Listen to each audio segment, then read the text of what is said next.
आज Doubtnut app download करें। Doubtnut पर अपने सभी गणित, रसायन विज्ञान, भौतिक विज्ञान और जीव विज्ञान के डाउट्स का करो सफाया। बस प्रश्न की फोटो खींचो, एक ही प्रश्न को क्रॉप करो और तुरंत वीडियो सोल्यूशन पाओ। अभी डाउनलोड करें। हेलो दोस्तों, हमारा सवाल है कि एक गोलाकार बाल द्रव्यमान जिसका m तथा त्रिज्या स्मॉल r है, यह एक घर्षण युक्त अवतल सतह पर लोटन यानी कि रोलिंग करता हुआ दोलन कर रहा है। इस सतह अवतल सतह की वक्रता त्रिज्या r है, कैपिटल R है, और कैपिटल R बहुत बड़ा है स्मॉल r से। तो दोलन का कोणीय आयाम बहुत छोटा है, तो इस दोलन का आवर्तकाल निकालने क्या होगा।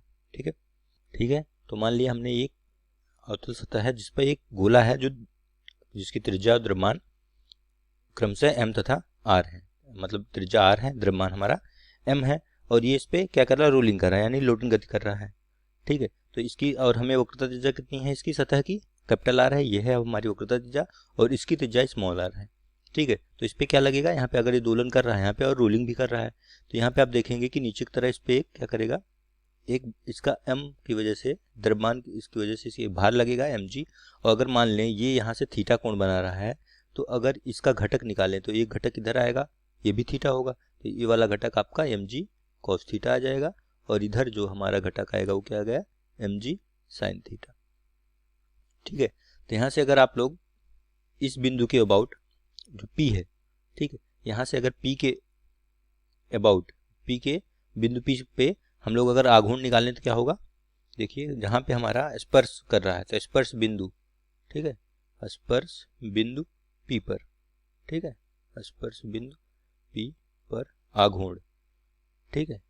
आघूर्ण क्या होगा हमारा, आघूर्ण इस वजह से क्योंकि ये जो स्पर्श कर रहा है ये इसी, एक्चुअली मैंने सही बना नहीं है, ये बिंदु P जो है यहीं पे टच कर रहा है, इसी रेखा पे आएगा mg cos थीटा, तो ये इसी बिंदु पे रहेगा, तो mg cos थीटा की वजह से आघूर्ण शून्य होगा, तो टाउ क्या आ जाएगा यहाँ से, केवल mg sin थीटा की वजह से आएगा।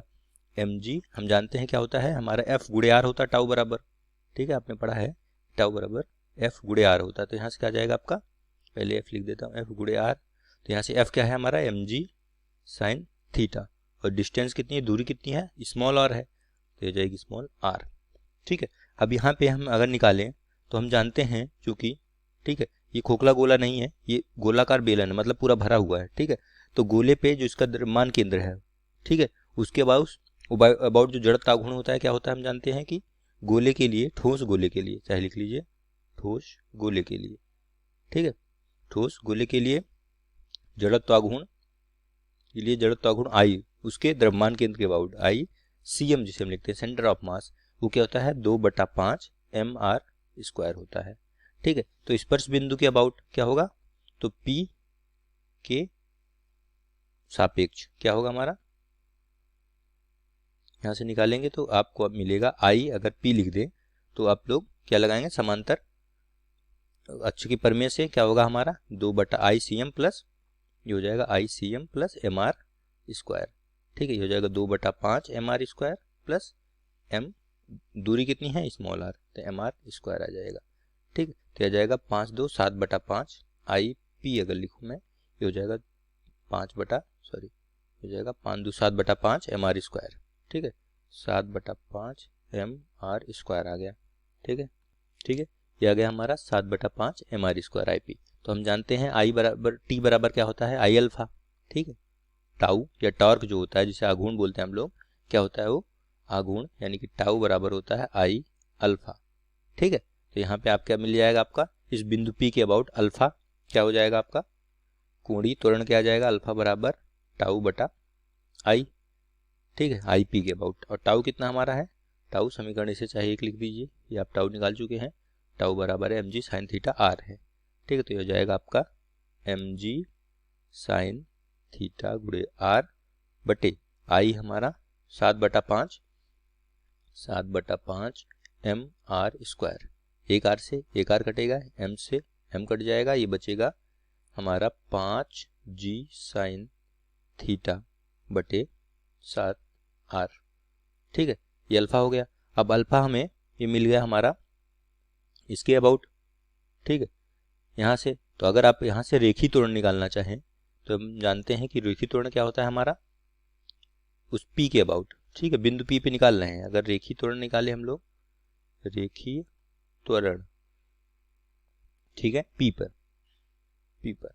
ठीक, तो यहाँ पे आ जाता है ए बराबर, हम जानते हैं क्या होता है, आर अल्फा आपने पढ़ा होगा।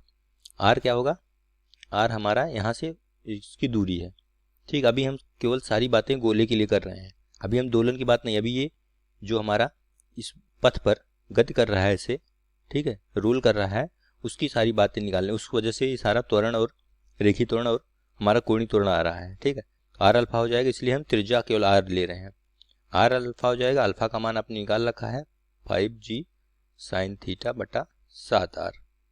ठीक है, गुड़े ये हमारा एक आर इधर भी आया, तो यहाँ से आपको आर से आर कट जाएगा, तो ए आ जाएगा आपका, क्या जाएगा यहाँ से ए जो आ जाएगा, ए पी चाहे लिख दीजिए, ये आ जाएगा 5g साइन थीटा बटा 7। ठीक है, ये आ गया। अब यहाँ पे देखिए कि हमें अगर हम निकालें, अब इसको ये कह रहा है कि अगर ये कोणीय दोलन कर रहा हो, बहुत इसका दोलन आयाम कोणीय आयाम बहुत छोटा है, तो आपको अगर ये कैपिटल आर है और ये स्मॉल आर है इतना, तो यहाँ से ओ से सी की दूरी क्या होगी, capital R minus small r होगी। ठीक है, ये हमारा क्या होगा ओ सी। तो यहाँ से जहाँ से इसको यहाँ से सटा हुआ और यहाँ से फिर ये दोलन कर रहा है, दोलन करते हुए यहाँ पे आया है, ऐसे ऐसे ही दोलन कर रहा है इस पूरे इसके अबाउट। ठीक है, सी के केंद्र के परितः ही ये चारों तरफ से दोलन कर रहा है, ऐसे घूम रहा है। तो यहाँ से आप देखेंगे तो ओ पे यानी इसके द्रव्यमान केंद्र पर हमारा अगर त्वरण वो निकालें कोणीय त्वरण, ठीक है, तो ओ पर कोणीय त्वरण क्या होगा, कोणीय त्वरण।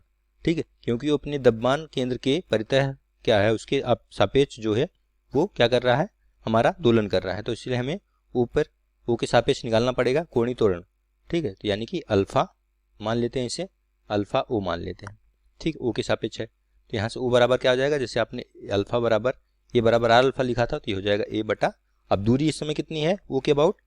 ठीक है, इस हमारे दोलन कर रहा है, तो दोलन के लिए हम ओ वाली ओ और सी से दूरी लेंगे, यानी मतलब capital R minus small r लेंगे। ठीक है, capital R minus small r, ये हो जाएगा, और ए आप निकाल चुके हैं।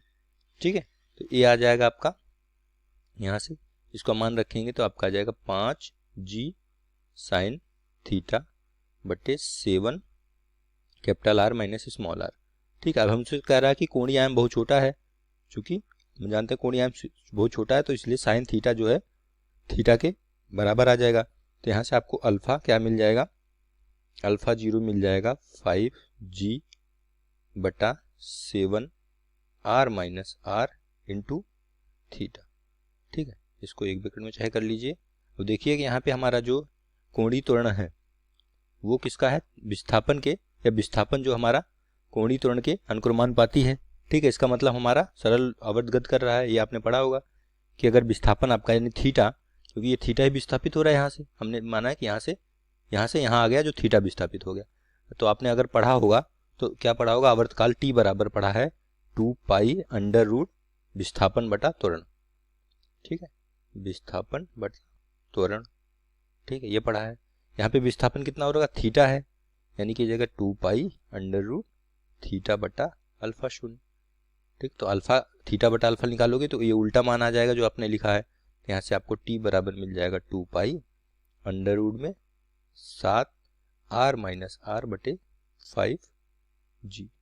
ठीक, ये आपका आंसर आ जाएगा। ये हमसे पूछा था कि आवर्तकाल क्या होगा इस गति के लिए, ये आपका आंसर हो जाएगा। ठीक है, कक्षा 6 से 12वीं से लेकर नीट, IIT, JEE वो एडवांस के लेवल तक 1 करोड़ से ज्यादा छात्रों का भरोसा। आज ही डाउनलोड करें डाउटनेट ऐप या व्हाट्सएप करें अपने सारे डाउट्स 8400 400 400 पर।